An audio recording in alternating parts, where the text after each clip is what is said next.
Heat. Speech. They say there are no winners in a war. Morally, that is undeniable. The losses are real, and the human cost is visible and devastating. Yet, economically, the story is far more complex. Prices rise, supply chains shift, investments change direction, and entire industries move from pressure to unexpected demand. The war in Iran is causing exactly this kind of ripple effect. Oil prices are climbing, global trade routes are being reconsidered, and economies far from the conflict are paying the price for a war they did not start. This makes you reconsider that old saying and wonder: who really gains, who loses, and who bears the heaviest cost? At the heart of it all is the Strait of Hormuz, one of the world's busiest energy corridors, controlling roughly 20% of global oil and gas supplies. The question is, can a single shipping route slow down the global economy? Right now, the answer is yes.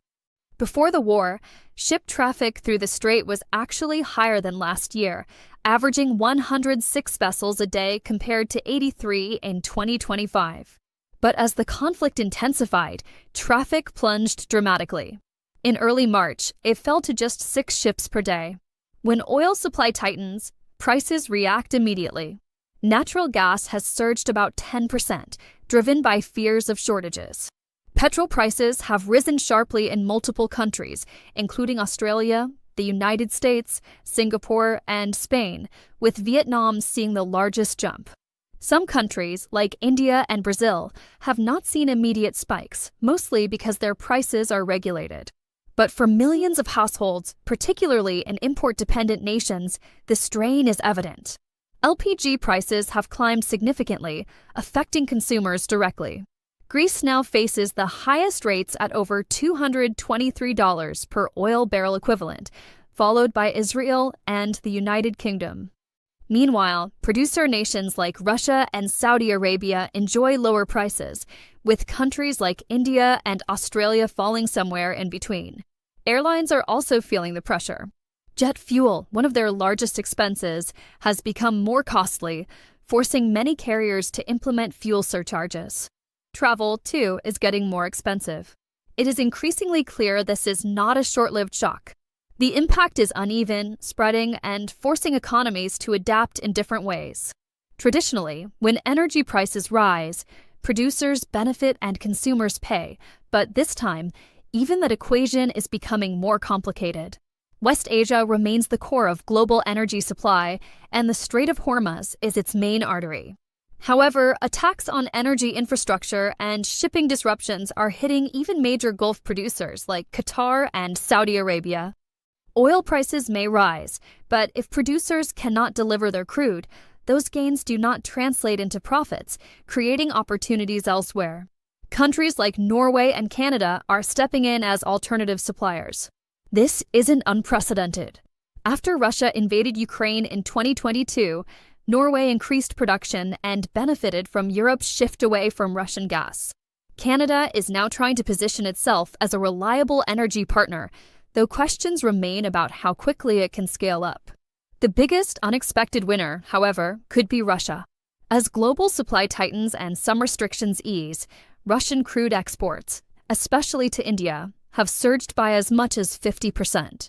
Estimates suggest Moscow could earn up to $5 billion more by the end of the month, potentially marking its strongest energy revenue year since 2022. Ironically, efforts to stabilize global markets could end up boosting Russia's earnings, possibly at the expense of Gulf nations.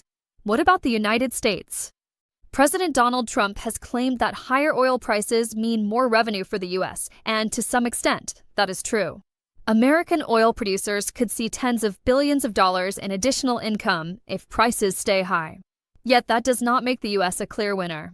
Major companies like ExxonMobil have operations in West Asia directly exposed to the conflict. Production at Qatar's Ras Laffan hub has already been shut down or damaged by missile strikes. More importantly, Americans are among the world's largest per capita consumers of oil and gas. Rising prices hit them hard. Economists warn that if oil climbs to $140 per barrel and remains there, the U.S. economy could shrink. Europe, heavily reliant on imported gas, faces similar risks.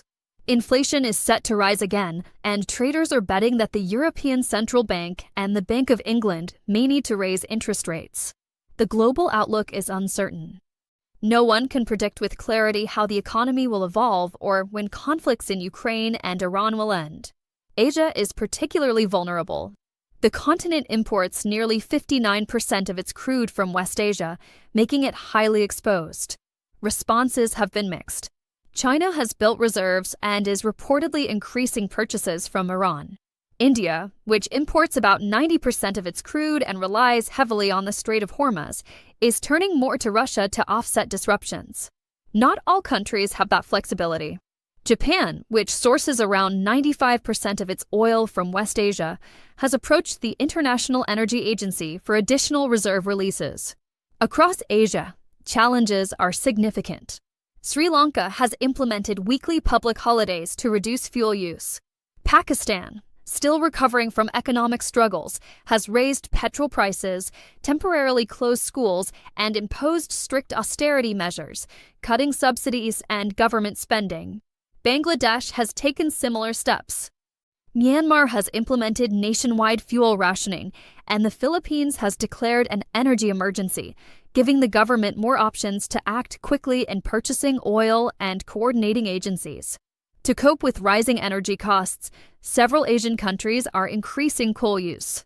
While cheaper and more accessible, coal is far more polluting. It is a short-term fix with long-term environmental consequences, though some argue the crisis may accelerate energy diversification efforts. Africa is also feeling the impact. In Kenya, which imports all its fuel from West Asia, hundreds of retailers are running out of oil due to supply chain gaps. The economic impact of this war is not only widespread, but deeply uneven. Some countries are finding opportunity amid disruption, while others struggle to stay afloat. As the conflict continues, risks grow, not just for individual economies, but for global stability. A prolonged war threatens more than rising prices or slower growth. It risks contagion, where one region's crisis spreads to another. And so we return to the familiar phrase, they say there are no winners in war. But when money, power, and opportunity shift so dramatically, can the global economy really remain the same?